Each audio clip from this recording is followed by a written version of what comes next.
ikhwana fiddin,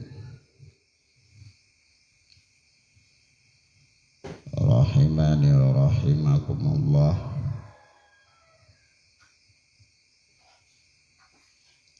Kita lanjutkan pelajaran kita dengan usulul iman oleh Syekh Al-Mujaddid Muhammad bin Abdul Wahhab rahimana wa rahimahullah.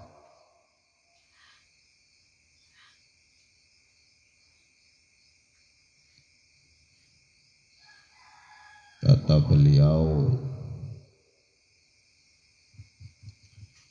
wa an Anas bin Malik radhiyallahu anhu qala,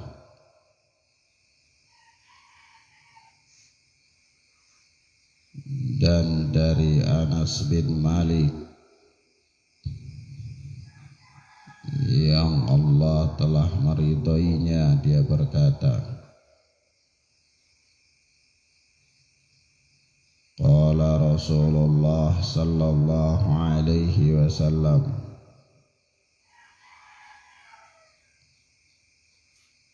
Rasulullah sallallahu alaihi wa alihi wasallam bersabda,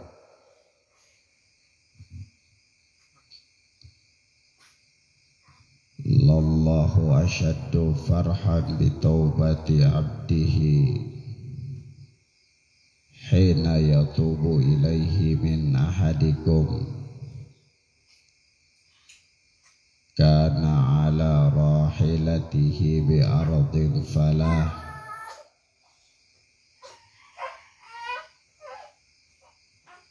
sungguh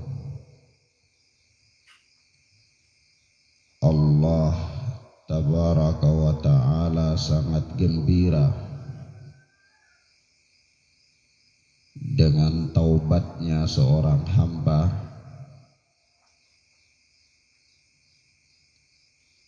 tatkala dia bertaubat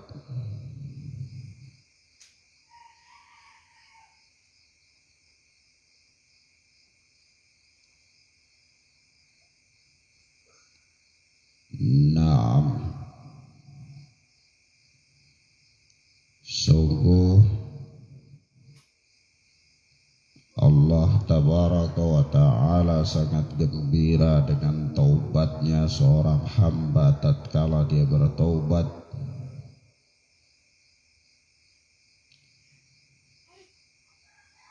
daripada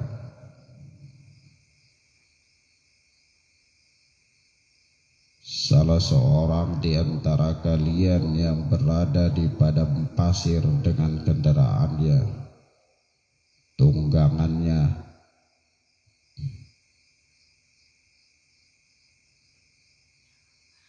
famfalatat minhu, lalu tunggangannya itu hilang darinya, pergi.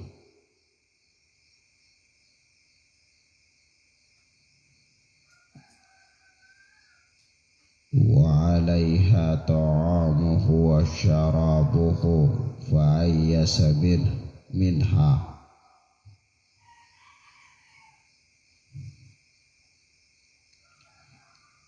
sementara di atas kendaraan tunggangannya itu ada makanan dan minumannya,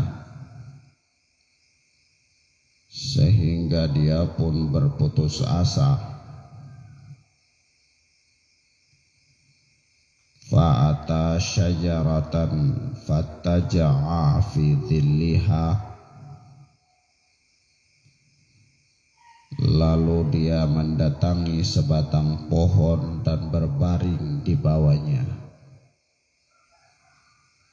berbaring di bawah sebuah pohon, rindangan pohonnya itu.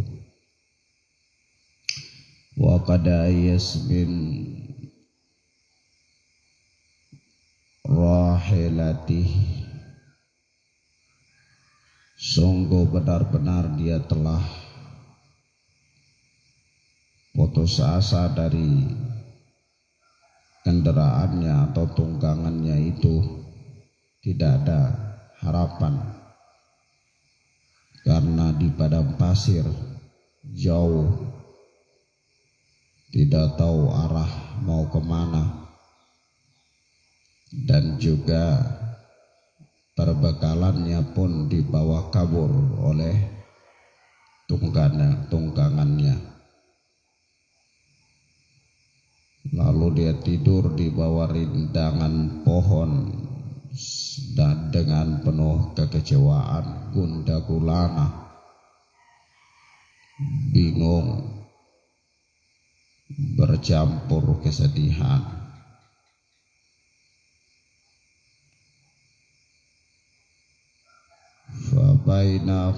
Fabainama huwa kadzalika idh huwa biha qa'imatun indahu.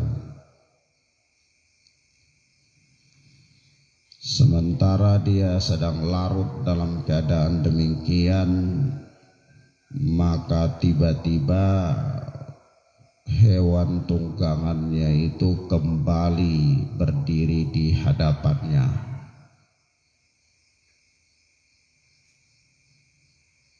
Fa'akhadha bi khitamiha, lalu dia pun segera memegang tali kekang kendaraan itu, tunggangannya itu. Faqala min syiddatil farah, lalu dia berkata karena sangat gembiranya, Allahumma anta abdi wa ana rabbuk.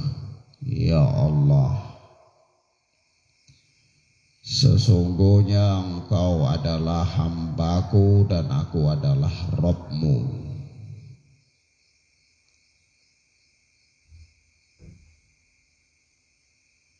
Akhta'a min syiddatil farah, dia keliru ucap karena saking gembiranya. Kata Syekh, akhrajahu, hadis ini dikeluarkan oleh Al-Imam Bukhari dan Muslim dalam sahih keduanya, rahimana wa rahimahumullah. Maka ikhwan, kita lihat di dalam hadis yang mulia ini ada beberapa pelajaran penting. Yang pertama,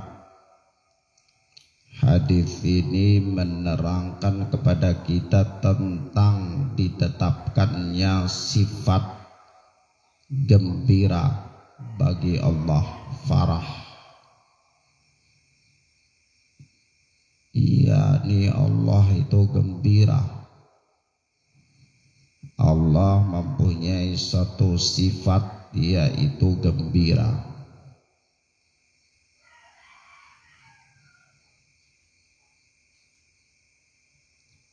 Dan ini termasuk di antara nama-nama dan sifat-sifat Allah Tabaraka wa Ta'ala.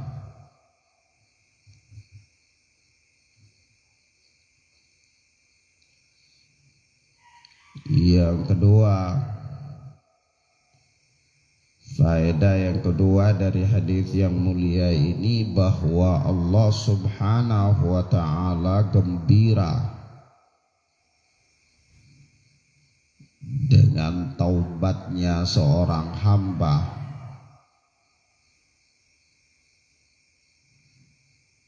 Yakni kalau seseorang dia bertaubat kepada Allah itu, Allah gembira, senang.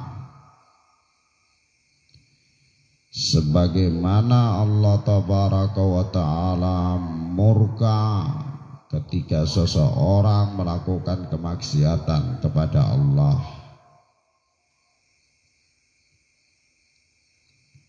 Nah,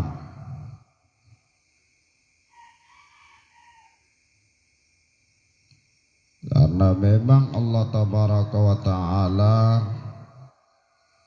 adalah zat maha menerima taubat, dan Allah selalu memerintahkan kepada manusia untuk bertaubat kepada Allah,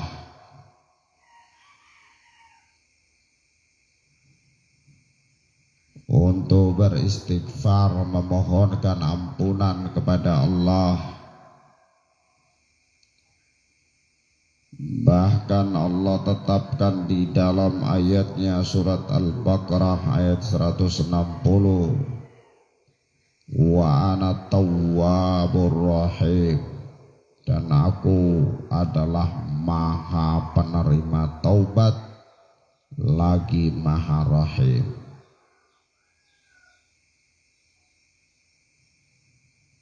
Yani Allah Azza wa Jalla sangat banyak memberikan ampunan dan menerima taubat seorang hamba. Berkali-kali hamba itu bermaksiat lalu dia memohonkan ampunan kepada Allah, maka Allah pun mengampuninya. Begitu pula berkali-kali seorang hamba dia bermaksiat kepada Allah lalu dia bertaubat, maka Allah pun menerima taubatnya.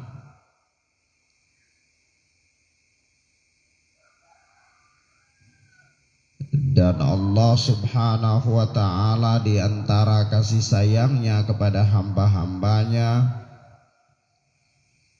Allah senantiasa membukakan pintu taubat kepada Bani Adam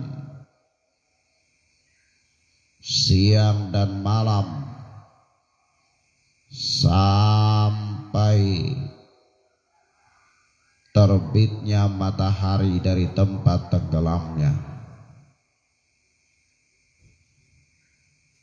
Begitu pula Allah Tabaraka wa Ta'ala senantiasa memberikan kesempatan kepada Bani Adam untuk bertaubat dan membukakan kepada mereka pintu taubat sepanjang siang dan malam sampai nyawa seseorang berada di kerongkongannya, yakni sudah mau mati dalam keadaan sakaratul maut. Baru ketika itu Allah tidak lagi menerima taubatnya jikalau sekiranya dia mau bertaubat ketika itu. Nah,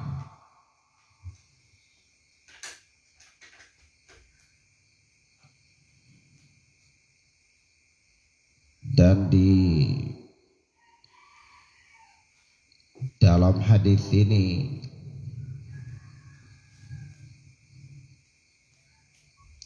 ada faedah yang lainnya, yaitu Allah Subhanahu wa Ta'ala tidak menghukum seseorang atas kekeliruan yang dilakukan olehnya tanpa sengaja.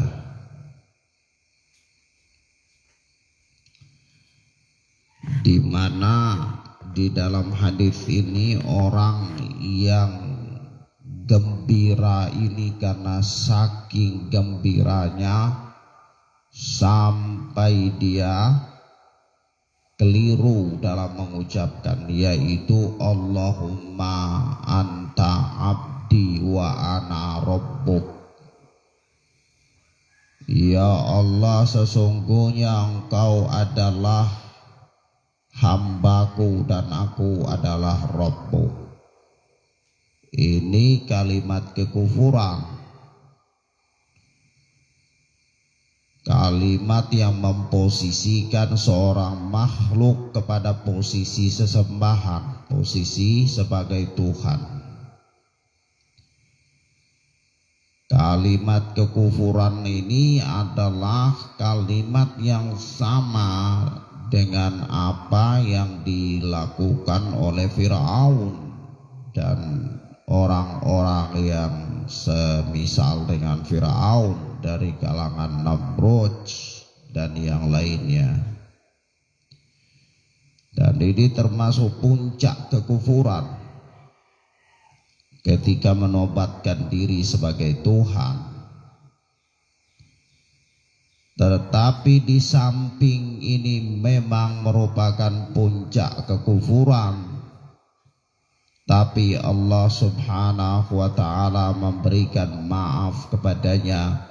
Allah tidak menghukuminya karena dia mengucapkan kalimat ini lantaran kekeliruan, bukan kesengajaan. Naam.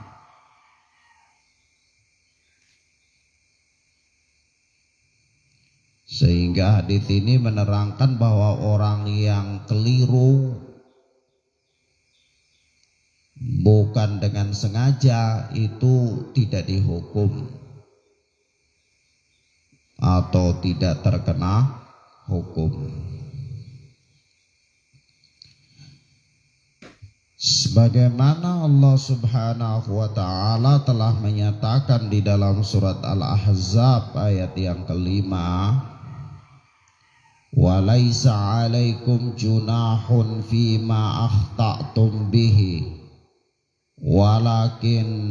وَلَكِنْ مَا تَعَمَّدَتْ قُلُوبُكُمْ.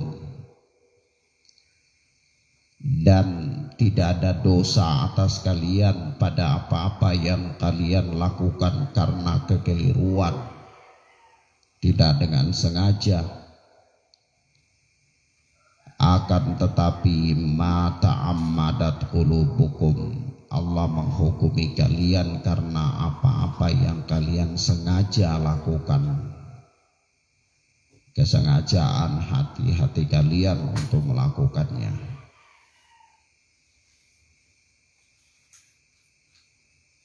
Dan begitu pula Allah Subhanahu wa ta'ala mengajarkan kita doa di dalam surat Al-Baqarah ayat 286.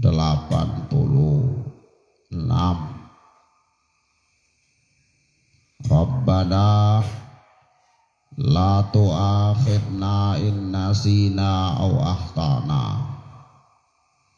Ya Tuhan kami, janganlah Engkau hukumi kami karena kelupaan kami atau karena kealpaan kami. Naam. Dan ini ayat-ayat yang menjadi pendalilan untuk menguatkan apa yang kita katakan bahwa annal mukhti la yu'ala, orang yang keliru itu tidak hukum oleh Allah.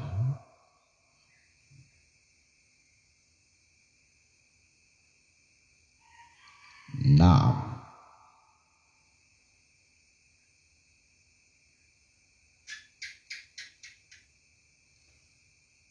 Yang berikutnya dari hadis yang mulia ini ada sebuah ungkapan yang disampaikan oleh Rasulullah sebagai suatu bentuk penjelasan atau pendekatan pemahaman dengan tamtsil, permisalan yang sangat indah,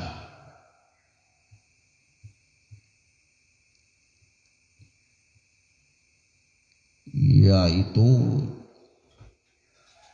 orang yang sangat bahagia ketika dia sudah nyaris terlantar di padang pasir, kehilangan bekal makanan dan minuman, kemudian juga kehilangan hewan tunggangan, lalu tiba-tiba kembali lagi apa yang dia harapkan itu, maka dia berada dalam suatu keadaan yang sangat senang, sedemikian senangnya. Namun ternyata kalau seorang hamba bertobat kepada Allah, ternyata Allah lebih bahagia, yakni lebih farah, lebih gembira daripada itu. Maka ini juga menunjukkan kepada kita tentang anjuran untuk bertobat kepada Allah. Anjuran untuk bertobat kepada Allah tabaraka wa ta'ala. Dan faedah yang berikut bahwa di dalam hadis ini menerangkan kepada kita tentang tidak boleh berputus asa dari rahmat Allah.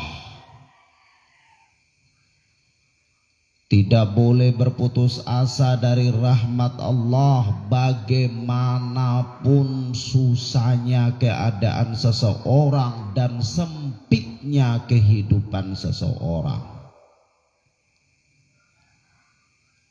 Namun hendaklah dia senantiasa membesarkan harapannya kepada Allah. Semakin dia susah, harapannya kepada Allah itu semakin besar. Semakin sempitnya kehidupan yang dia alami, maka harapannya kepada Allah itu semakin kuat.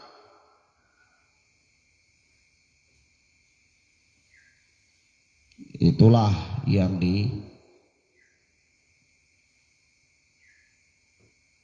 diinginkan dalam syariat. Bukan ketika dia mengalami kesusahan dia putus asa, kesempitan hidup dia putus asa, dia orang yang mudah putus asa. Bukan. Kenapa? Karena pertolongan Allah itu senantiasa datang ketika seseorang itu semakin bersabar kepada Allah dan semakin berharap kepada Allah tabaraka wa ta'ala. Seorang itu bagaimanapun keadaan yang dia alami, dia bersabar kepada Allah. Dan dia berharap kepada Allah bahwa Allah pasti memberikan kepadanya jalan keluar. Allah pasti memberikan kepadanya kemudahan. Allah pasti memberikan kepadanya pertolongan dan seterusnya. Dan memang demikianlah sifat seorang muslim yang seharusnya. Rasulullah sallallahu alaihi wasallam mengatakan dalam hadis yang dikeluarkan oleh Al-Imam Ahmad dari sahabat Ibnu Abbas radhiyallahu anhuma, bahwa Rasulullah bersabda, wa'lam anna an-nasra ma'as sabri. Ketahuilah bahwa pertolongan Allah itu ma'as sabar, datang yang menyertai kesabaran. Wa annal faraha ma'al karab wa annal faraja ma'al karab, dan sesungguhnya kelapangan itu datang menyertai kesempitan.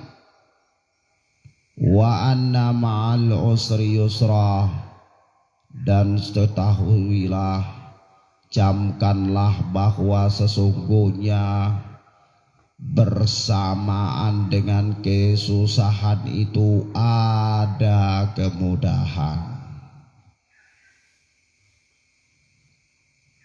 Sehingga Saya sering katakan bahwa tidaklah malam itu semakin gelap sampai pada puncak kegelapan di tengah malam hari, melainkan pasti akan timbul cahaya fajar.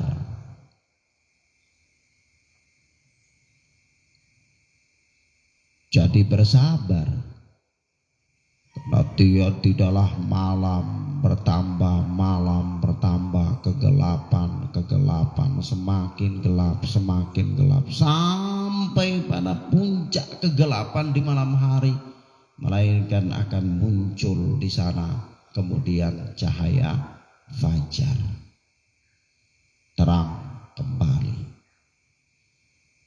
Terang itu datang menyertai kegelapan. Maka bersabar untuk menunggu datangnya cahaya fajar itu kalau engkau berada di kegelapan tengah malam yang sangat. Karena banyak orang yang tidak sabar menanti datangnya cahaya fajar, sehingga dia pun gagal dalam memupuk kesabarannya ketika menjalani kehidupan ini tatkala dia menghadapi kesusahan-kesusahan. Karena Rasulullah mengatakan wa anna ma'al usri yusra. Ketahuilah bahwa bersama dengan kesusahan itu ada kemudahan. Pertolongan Allah itu datang bersama dengan adanya kesabaran. Kelapangan itu datang menyertai adanya kesempitan, dan seterusnya. Begitu pula Allah Subhanahu wa taala berfirman, fa inna ma'al usri yusra, inna ma'al usri yusra. Sesungguhnya bersama dengan kesulitan itu ada kemudahan. Sesungguhnya bersama dengan kesulitan itu ada kemudahan. Sabar.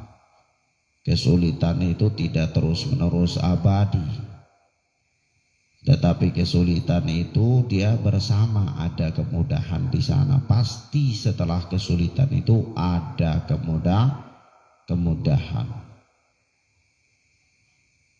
Jadi bersabar, kuatkan kesabaran dan harapan kepada Allah.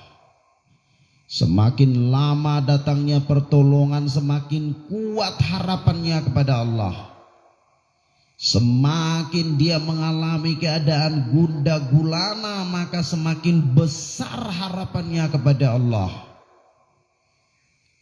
Coba bayangkan orang ini nih, ya katakanlah orang sudah terlantar di padang Sahara. Perbekalan sudah tidak ada, tidak tahu arah jalan mau kemana, maka putus keadaan dia benar-benar prihatin, benar-benar berada dalam kesedihan, benar-benar berada dalam keadaan gundah gulana. Tetapi kemudian Allah Subhanahu wa ta'ala mengembalikan hewan tunggangannya beserta lengkap dengan perbekalannya masih utuh. Nah, maka di sini menjadi catatan penting bagi kita itu bahwa tidak boleh berputus asa dari rahmat Allah. Bagaimanapun keadaan seseorang dan bagaimanapun sempitnya kehidupan seseorang, bahkan dia harus kuat harapannya kepada Allah Subhanahu wa ta'ala, karena kesulitan yang sangat itu pasti akan adanya kemudahan. Nah,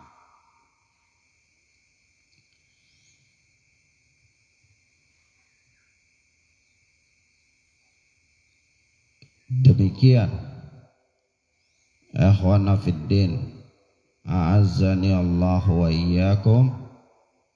Inilah yang bisa kita sampaikan pada kesempatan yang mubarakah ini. Mudah-mudahan bermanfaat bagi kita insyaallah ta'ala. Kita lanjutkan pada pertemuan berikutnya. Allahumma yassir lana wa la tu'assir alaina. Allahumma barik lana fima a'tait. Subhanaka Allahumma bihamdika asyhadu an la ilaha illallah, asyhadu an la ilaha illa anta, astaghfiruka wa atubu ilaik. Wassalamu alaikum warahmatullahi wabarakatuh.